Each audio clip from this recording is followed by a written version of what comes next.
So, you know, in that way, alhamdulillah, I'm very lucky because, you know, I haven't had really, I don't feel that I've had, I mean, I did have problems when I was interviewing. That's definitely the case. I mean, that was why I always would prefer to be interviewed on the phone first, because my name does not sound, well, my name is different, but it's not foreign sounding. Right. I don't have an accent. They have no idea what I look like. So, you know, you kind of win them over on the phone, and then you meet them in person. They're like, oh, well, they already have this perception of you. And obviously this does not fit that perception.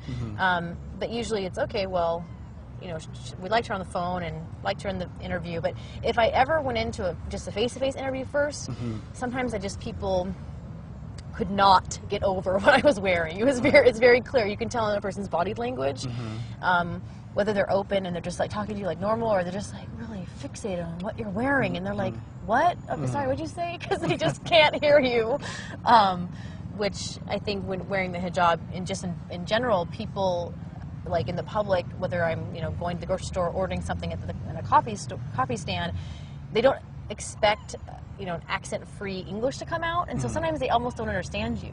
And that also plays into, you know, one of my undergraduate degrees is in Spanish, and it's funny because I have a lot of girlfriends that are specifically Mexican who converted to Islam, and they do not, when you go and you're in a restaurant, they do not expect Spanish to be coming out of your mouth, so they do not understand you. It's like they just, you might as well be speaking Chinese because they do not understand you. So I think that definitely, you know, wearing the hijab automatically makes kind of people look at you in a different way, like you're foreign or you don't speak English. I mean, I've had people tell me, your English is really good. And I'm like, okay. That's because I'm born and raised here, but... Okay, well, Sister Michaela, muchas gracias for sharing your story about Islam and how you came to Islam. And inshallah, we hope Islam continues to grow in this area. And this program, The World of Islam, we're trying to expose the people to the Muslims, let them hear from the Muslims in their own words. And in your own words, I want to ask you what you see as the future outlook for the growth of Islam in America. I think that it's really good. I mean, as long as our, you know, our government and society continues with religious, you know, freedom of religion and all of those principles that our country is founded on, that Islam has a really positive future.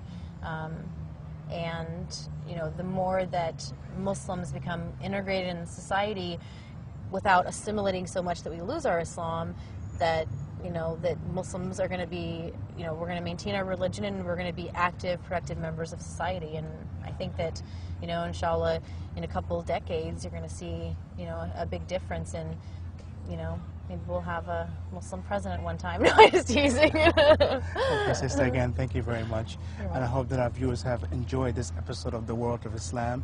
And we invite you to join us as we continue to travel around the world to introduce you to a few of the 1.5 billion Muslims in the world. I hope we've been able to separate the fact from the fiction, the truth from the falsehood, and the myth from the reality, and leave you with a positive understanding of Islam and Muslims. And I invite you to join us as we continue to keep it real, traveling the world of Islam, telling the stories which need to be told. And I leave you all with this very important advice: don't judge Islam by the people, but judge the people by Islam. Assalamu alaikum wa rahmatullahi wa barakatuh. La ilaha illallah, Muhammadur Rasulullah. La ilaha illallah, Muhammadur Rasulullah. La ilaha illallah.